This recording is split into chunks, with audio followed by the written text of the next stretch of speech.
নমস্কার বন্ধুরা, স্বপ্নে শারীরিক সম্পর্ক দেখলে কি হয় আজকে জানবো এর গোপন সত্য। আজকের এই ভিডিওটি একটি খুব সংবেদনশীল এবং গুরুত্বপূর্ণ বিষয় নিয়ে আপনাদের সামনে কিছু বাস্তব ও শাস্ত্রভিত্তিক সত্য তুলে ধরবে। আপনি কি কখনো এমন স্বপ্ন দেখেছেন যেখানে আপনি বা অন্য কেউ শারীরিক সম্পর্ক করছেন? এমন স্বপ্ন দেখে অনেকেই ভয় পেয়ে যান, আবার কেউ লজ্জাও কিন্তু অনুভব করেন। কেউ ভাবেন এটি খারাপ কিছু নির্দেশ করছে, কিন্তু আসলে কি সত্যিই তাই? আজ আমরা এই বিষয়টি ধর্ম, পুরাণ এবং মনোবিজ্ঞানের দৃষ্টিতে বুঝব। প্রথমে একটি গুরুত্বপূর্ণ কথা, স্বপ্ন সবসময় ভবিষ্যদ্বাণী নয়। স্বপ্ন মূলত আমাদের মনের প্রতিফলন। দিনে আমরা যা ভাবি, যা দেখি, যা অনুভব করি, সেগুলোই বিভিন্ন রূপে স্বপ্নে কিন্তু ফিরে আসে। এখন প্রশ্ন হলো, স্বপ্নে শারীরিক সম্পর্ক দেখা মানে কি? মনোবিজ্ঞানের মতে এটি সাধারণত দমন করা ইচ্ছা বা আবেগের প্রতিফলন। এটি হতে পারে কোনো ব্যক্তির প্রতি আকর্ষণ বা মানসিক সংযোগ।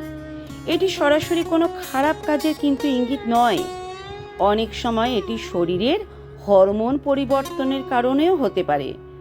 বিশেষ করে কিশোর বয়সে এই ধরনের স্বপ্ন খুব স্বাভাবিক। এখন আসি ধর্ম পুরাণের দৃষ্টিতে। গরুড় পুরাণ অনুযায়ী স্বপ্নকে কয়েকটি ভাগে ভাগ করা হয়: সত্যিক স্বপ্ন, রাজসিক স্বপ্ন, তামসিক স্বপ্ন। যে স্বপ্নে ভোগবিলাস বা কামনার বিষয় থাকে সেগুলো সাধারণত রাজসিক বা তামসিক স্বপ্ন হিসাবেই ধরা হয়।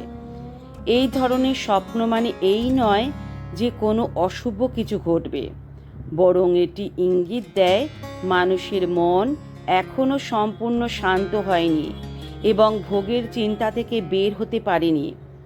গরুড় পুরাণে বলা হয়েছে, যে ব্যক্তি নিয়মিত পবিত্র চিন্তা করে, জপ ধ্যান করে, তার স্বপ্ন ধীরে ধীরে সত্যিক হয়।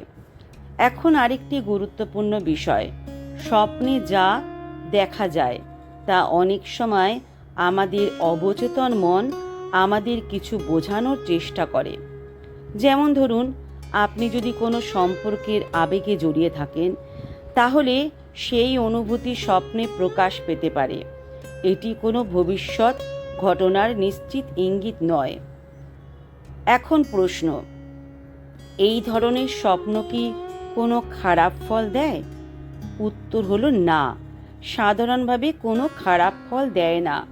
যদি এটা বারবার ঘটে, তাহলে এটি আপনার মানসিক চাপ, অতিরিক্ত চিন্তা বা অভ্যাসের প্রতিফলন হতে পারে। এখন কি করা উচিত?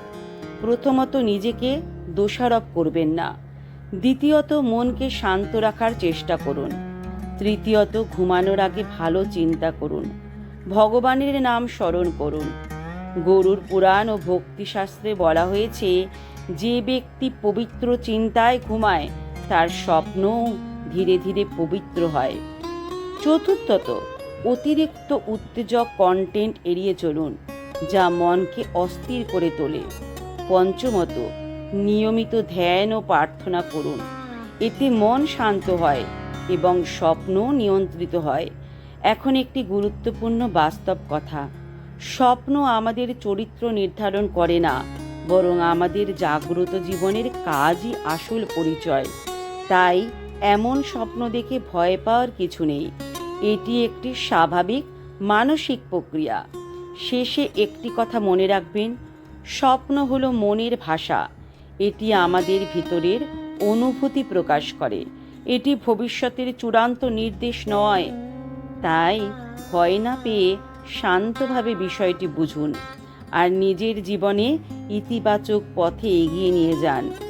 যদি আপনি এই ধরনের আধ্যাত্মিক ও সত্যভিত্তিক ভিডিও পছন্দ করেন, তাহলে আমাদের চ্যানেলটি অবশ্যই ফলো করুন আর যারা ইউটিউব থেকে দেখছেন তারা সাবস্ক্রাইব করুন।